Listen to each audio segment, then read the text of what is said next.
Hello guys, my name is Amit Sani and I welcome you on StudyIQ in the daily PIB analysis lesson.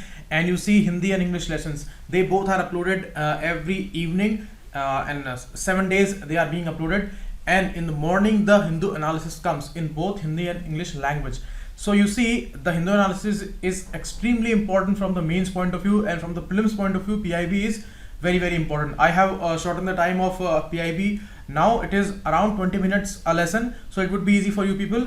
And both these analysis videos, PIB and the Hindu, they are going to be extremely beneficial for all of you people. So now I would start with the last lessons questions. Bamboo, which was recently converted from a tree to the grass. Okay, so this was the upgradation, and now a lot of restrictions are removed, because in the Forest Act it was taken as a tree category. Now it is coming under the grass category, so a lot of restrictions are removed. And we discussed in the last lesson where a lot of supply chain links and the buyers and the industries, they are going to be linked for these exporting of these bamboo woods and all. So that's the thing. Now both the options are wrong here, because mainly it is found in the northeast part of India, and their culture and their festivals. You see, in all of these occasions, bamboo is the main wood that is used. Okay, bamboo plant is very important for these people. You must have heard about the Assam's Bihu dance, and also they dance with the bamboo sticks, and also in their homemaking, everywhere the bamboo is important. So answer would be D here. Next, recently monthly magazine, that was Jal Charcha, and it was the third magazine after Jalansh and Namami Gange. Okay, and it was straight from the Ministry of Water Resource. Third one, which I discussed yesterday regarding the Pradhan Mantri Fasal Bima Yojana, the claims are to be given to farmers after 2 months. Okay, when they cut their crops and all after harvesting, 2 months are given to these companies. So in that period they will settle the claims. Otherwise they will pay the 12% interest rate on that amount after 10 days. So this is not 3 months, this is 2 months. Now subsidies are cancelled. No, subsidies are not cancelled. There is a provision regarding state governments also. If they fail to submit these subsidies within 3 months, then they will be liable to the interest payment to that amount to the farmers. So D none here. Again the answer would be. Next, Ministry of Drinking Water and Sanitation. Let me check I gave you the right answer. Yes, both are wrong here, the Jal Charcha. Next, the data is regarding the Ministry of Drinking Water and Sanitation. You see, Swachh Bharat Mission and its survection is going on. Now they are saying that completely we will be achieving this target by the time limit of October 2019, when 150 years will be completed after the birth of Mahatma Gandhi. So government is actually cautioning against the poor quality surveys. A lot of surveys are going on. The question regarding the Quality Council of India came in 2017, and because in 17 that this survection was done by the Quality Council of India. Okay, so these are very important surveys. Before that, National Sample Survey, NSSO survey happened, which did this Swachhta survection, and now this year the independent verification body is doing this, and the rural sanitation survection is going on. So they are saying that 585 districts are now open defecation free, and over 5.4 lakh villages are open defecation free, and out of 27 states and union territories are declared as ODF. Okay, and no over 9 crore toilets have been built, and it was this coverage, rural sanitation coverage was around 39% in 2014, and now it has come to 98% today. So that's important. Next, the progress has been independently verified by a large scale third party national annual rural sanitation survey. You see, third party is very important, and this project is actually World Bank supported. Okay, and they are saying that more than 93.54% toilets are being used. So we should not be confused by any kind of third party survections and the civil society or any other agencies if they are making these assessments, which are actually wrong. Their parameters are wrong. So government is saying this, that 93.4% toilets are being used. And in 17, Quality Council of India did this survey. In 16, NSSO did this survey, and they both found that the Quality Council found that 91% are being used, and the NSSO found that 95% of these toilets are being used. And next, India will achieve the target of October 19, the ODF free India. defecation free. Next, minister has come across media reports quoting certain surveys rife with methodological and technical deficiencies, but these things are not right, and these are the lacks inside these third party surveys, and these are not up to the mark. Next, the main news today is year end review of Ministry of Telecommunications and the Communications. Now see, six-fold increase in government spending has happened in the last 4 years. It was 9900 crores in this period, 9 to 14, and now it has reached up to astonishing 60,000 crore rupees mark. You see, the actual plus planned expenditure has come up to 60,000 crore rupees from 10,000 crore rupees. So that's a great achievement. And average voice tariff declined by 67%. Voice tariff is also declined, and you see the voice tariff was 51 paisa, now it has become to 11 paisa, okay, per minute tariff. The voice tariff I'm talking about, the way voice call we make. And the internet average data tariff, that has declined by 96%. So great the difference is. It used to be 269 rupees per GB in 14, and now it is 12 rupees per GB in June 18. So that's a great achievement. And you see, auction of spectrums in 2015 was a major achievement that solved a lot of issues, and this spectrum auction actually received the excellence award from CVC, Central Vigilance Commission, because this excellent execution they did of this thing, and the great transparency was there in the e-auctioning of spectrum in 2016. So this was the game changer, and sufficient spectrum is available now, so there is no issue of scarcity of the spectrum, which actually handles the this particular tariff of calling and all, and the data tariff, traffic. Next, Bharat Net project is the main idea for the rural area. It is the world's largest rural broadband connectivity project using optical fiber network and optical fiber cable. Okay, so the biggest one, and half of the villages, the gram panchayats, they have achieved the broadband connectivity through this OFN. Okay, so this is great. Out of total about 2.5 lakh gram panchayats, 50% connectivity is done, and remaining gram panchayat will be completed by March 19. This is a great achievement, and broadband connectivity is the game changer area in the digitization world. Next, network for spectrum NFS project for defense was also started. It was approved in July 12, and in the last 4 years 51,000 kilometer cable is laid down now, and OFC led BharatNet and NFS projects are OFC led. Okay, BharatNet and NFS, remember both of them. This is for the rural area, this is for the defense especially. And profit, even after this much investment, they are making profit of 102 crore rupees without grants. And next, high level forum HLF has been created for the 5G implementation. The experimentation would start for the 5G network in India, and the report has been submitted in August 18 only. Okay, so that's a great achievement. Now after 3G 4G, this is going to be 5G, and the hundreds of Mbps speed would come in the 5G network. Next, overall tele density from 75% in 14, it has come to 93%, and 30 crore new subscribers are there. 107% increase in internet coverage. Okay, and 7 times growth in broadband access, 7 times growth, and cheapest data tariff we have globally in this country, and 300 rupee per GB in 14 this value was, and now it has come to 12 rupee per GB, as I told you.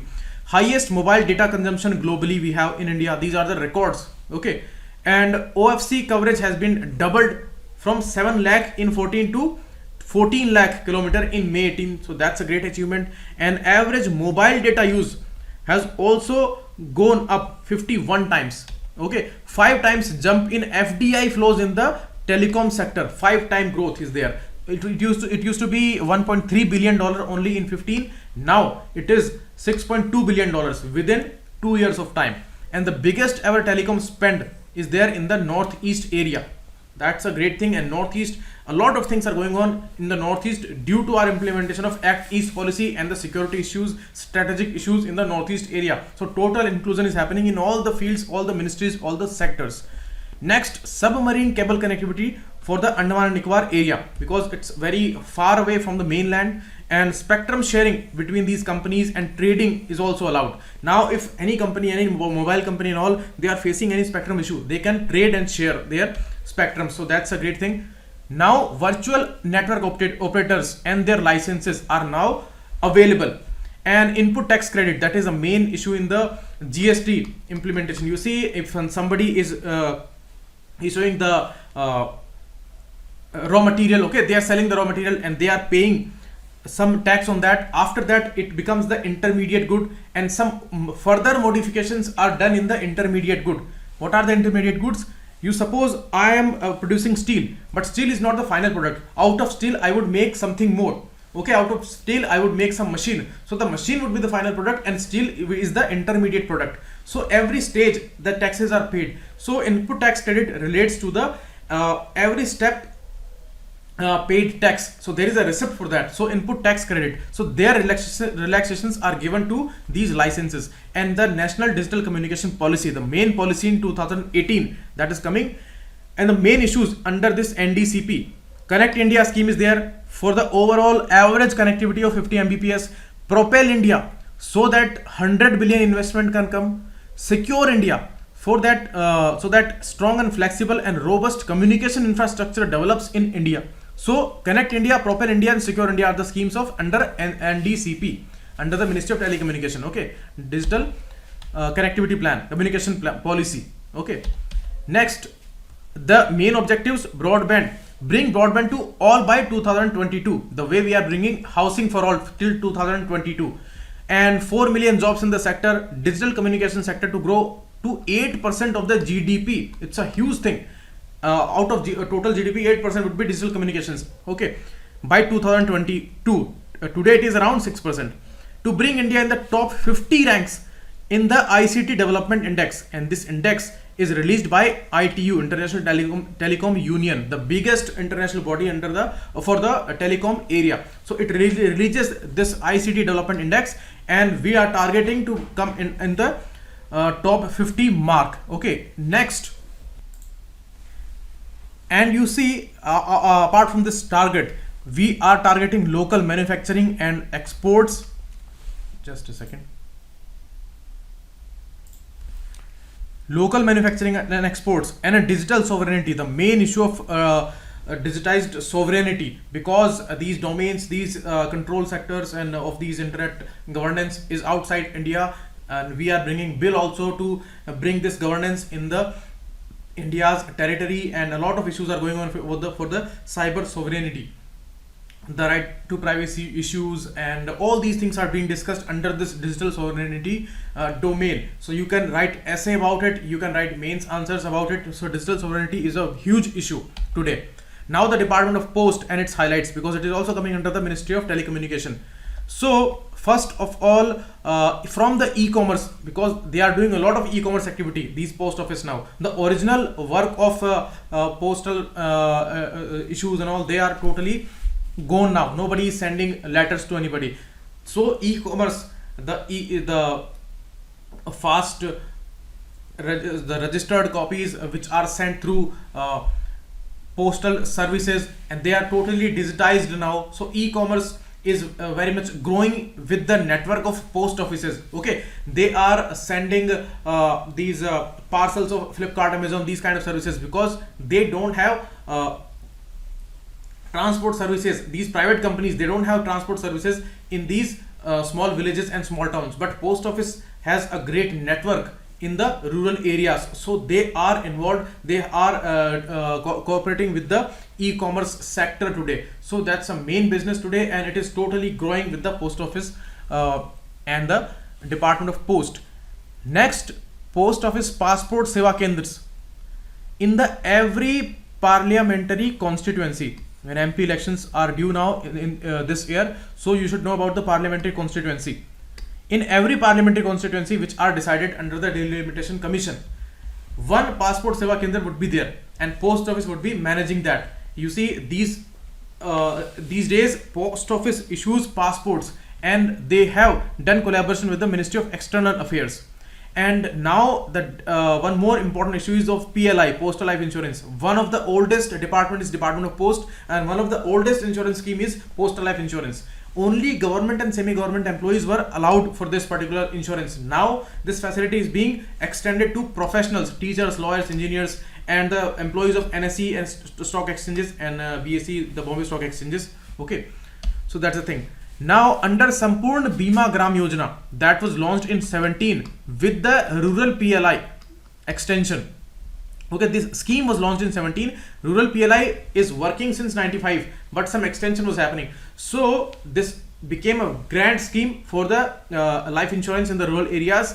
And apart from that, the philately scholarship. Philately is collection of the postal tickets. It's a hobby, great hobby. So regarding that, Deen Dayal Spars Yojana was launched. There is a scholarship for promotion of aptitude and research in stamps as a hobby. Okay, so this came in 2017 November. And now the Ministry of Tourism, Swadesh Darshan scheme is going on since 2014-15. Okay, that's a flagship scheme of Ministry of Tourism, not Culture Ministry. Okay, and they had inaugurated this Madiang Diang Orchid Lake Resort in Meghalaya. Okay, and it is implemented under this Swadesh Darshan scheme from the Ministry of Tourism. Okay, so a very beautiful and scenic place this part of Northeast is in Meghalaya. And this scheme is one of the flagship schemes, as I told you, and it was launched in 14-15. So they may ask you regarding what place they are developing under this particular scheme. And Ministry of Science and Technology, next information is regarding the DNA technology bill that I discussed today in the Hindu paper analysis also. DNA technology, because a very unique thing about DNA is it is very unique for every other person. Okay, so it's an important tool to identify anybody. The DNA and genetic map, if they make for every person, so it is different for every other person. Every person is unique. The way fingerprints are there, and it is more unique than fingerprints in billions. Any kind of discrepancy appears in the DNA data of any person. Okay, so DNA bands are created to recognize anybody's identity. So that is under the DNA technology bill. Now they will be creating a DNA regulatory board and a national and regional data banks for this, and they will be creating the DNA data banks for people like criminals and all, habitual criminals, and it will be helpful in recognizing any victims or any lost person, missing person. Okay, and you see what we lost here. Identity of the missing persons, victims and offenders, and under trials and unknown deceased persons. If we have all the data regarding all the population of the India, then we will be able to recognize anybody on the basis of their DNA mapping. Okay, so DNA fingerprinting is that technology based on the recombinant DNA technology or the DNA or genetic engineering. The similar words we use a lot of times, and these are also applied in the genetically modified organisms and all. See, so these all things are based on the DNA technology. So DNA technology is very, very important, and it's one of the most advanced thing today. In the future, all these things in the name of advancement and digitization, and you must have heard about the Aadhaar data, the biometric confirmation, the recognition biologically, that is also done by these unique data. You see, in our body, DNA is unique, cornea is unique, our gait, GIT means the walk, the specific walk everybody has, that is unique, our sound, our voice is unique. So all these can give a specific identity. We can recognize anybody through this. Now next, Ministry of Information and Broadcasting, they are inviting comments on the cinematography amendment bill. Because of the issue of piracy, the industry faces a lot of losses because of the piracy issue. So right now there is Cinematography Act 1952, and in this act these provisions are there, but there are a lot of amendments required in the advanced age of today, where piracy has become a great loss to the film industry. So that's why they are bringing it. Now the Ministry of Road Transport and Highways, National Highway 211 is there in the Maharashtra, in the Marathwada region. Now one section of it is completed, and you see the numbering is changed for the national highways 2 years back. Now they are according to odd and even rule, according to longitudes and latitudes. So NS 52 it has become now, this 211 is now NS 52, and this particular section of the Tuljapur Osmanabad section will be joining Marathwada region to Solapur region. Solapur is in Western Maharashtra, and Marathwada, you see the map here, this is Vidarbha region and this is the Marathwada region. So the area of Maharashtra, below that there is Karnataka. Okay, so I have drawn the wrong map here. So this is the Marathwada region, so it will be joining it. And apart from that, important information is length of national highways is now at present around 2 lakh kilometers, and a lot of state highways are also declared as national highways. So total length would be around 2 lakh kilometers all over the country of these national highways. Okay, it used to be only 91,287 kilometers till 31st March 2014. So in 4 5 years it has doubled. Okay, so that's the thing.